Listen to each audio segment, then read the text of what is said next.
बहुत सारी जातियां हैं, यहाँ देखा कि छुटी हुई है।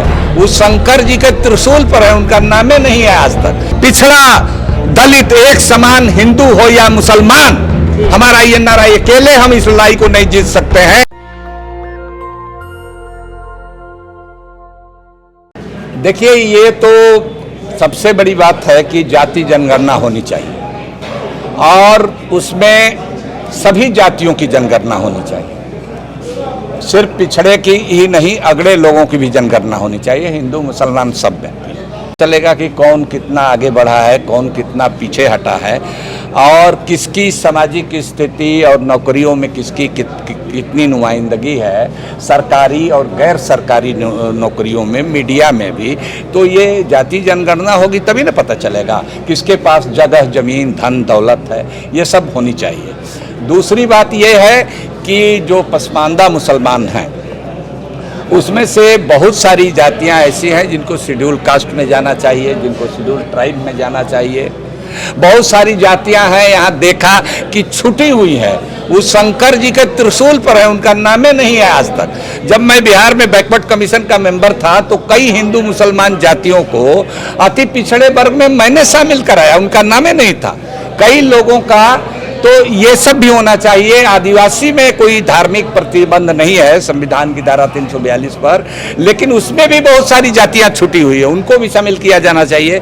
सच्चर कमेटी ने भी कहा है, रंगनाथ मिश्रा कमेटी ने भी कहा है, तो सबने कहा है इस बात को। और अभी जाति जनगणना हो लेकिन सही तरीके से।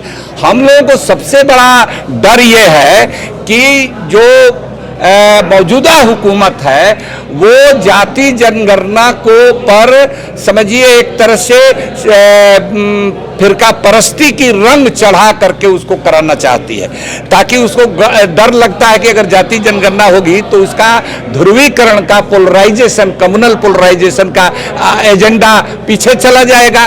तो क्या कर रही है, गरीबों, पिछड़ों, दलितों को छांटने के लिए डिजिटल जनगणना कराने की साजिश चल रही है। उससे हम सावधान करना चाहते हैं। डिजिटल जनगणना, पहले जनगणना होती थी कि हर हाउस होल्ड में कर्मचारी जनगणना करने वाले जाते थे, सबका जात, बिरादरी और सारा कॉलम पूरा करते थे।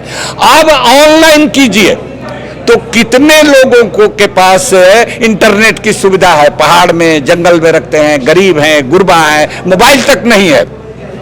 और कब माने ये बड़ा मुश्किल है उनके लिए। तो इसीलिए ये डिजिटल डिवाइस पैदा करना होगा। ये नहीं होना चाहिए जैसे पहले होता था। सेंसस कमिश्नर के तहत ये जनगणना होनी चाहिए, घर घर जा करके होनी चाहिए। एक तो ये खतरा। दूसरा खतरा ये है, मुसलमानों को अंदेशा है, हमारे बंगाल के साथी, हमारे आसाम के साथी ये हमको खबर कर रहे हैं कि हम वहां भी जाने वाले हैं कि यहाँ CAA और NRC से लिंक करके और जनगणना कराई जाए। फिर कम्युनल कलर इसको देना चाहते हैं, ट्विस्ट देना चाहते हैं। तो खबरदार, इस तरह का कि अगर कोशिश होगी तो उसको हम लोग नहीं मानेंगे, कतई नहीं मानेंगे। दूसरी बात यह हो रही है कि सिर्फ पिछड़ों का करा दिया जाए, तो पिछड़ों का भी नहीं, सबका हो। ब्राह्मण का हो तो हमारे सैयद साहब का भी हो। कितने नौकरी में है, कितने बेरोजगार हैं, ये सब कैसे पता चलेगा।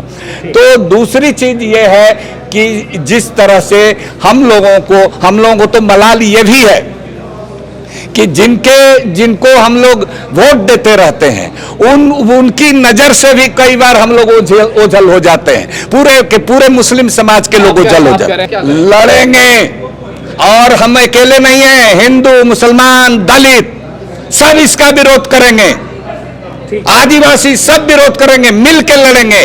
हमारा तो नारा ही है कि पिछड़ा दलित एक समान, हिंदू हो या मुसलमान, हमारा ये नारा, अकेले हम इस लड़ाई को नहीं जीत सकते। सकते हैं। किसानों को का सर तोड़ रही है ये सरकार, आंकड़ा छिपाने में माहिर है ये सरकार। कोरोना में लाखों लोग मरे हैं, उस आंकड़ा को दबा गई। डॉक्टरों की कोरोना में मरे, उनका आंकड़ा नहीं दिया। ये सरकार जो ऑक्सीजन सिलेंडर नहीं मिलने से जो लोग मरे, उसको पार्लियामेंट में कहा कि कोई नहीं मरा है। ये तो इतना निर्दयी और बेशर्म सरकार है। तो हम इसीलिए अपने लोगों को जगा रहे हैं कि भाई तैयार हो जाइए, और नहीं तो गठरी गायब हो जाएगा। नेशनल दस्तक की आपसे गुजारिश है कि अगर इसको बचाना चाहते हैं तो नेशनल दस्तक को सब्सक्राइब करने के लिए रेड कलर के सब्सक्राइब बटन को दबाएं, फिर बेल आइकन की घंटी दबाएं। नेशनल दस्तक को बचाने के लिए बहुत जरूरी है कि हर खबर को शेयर करें, लाइक करें, कमेंट जरूर करें।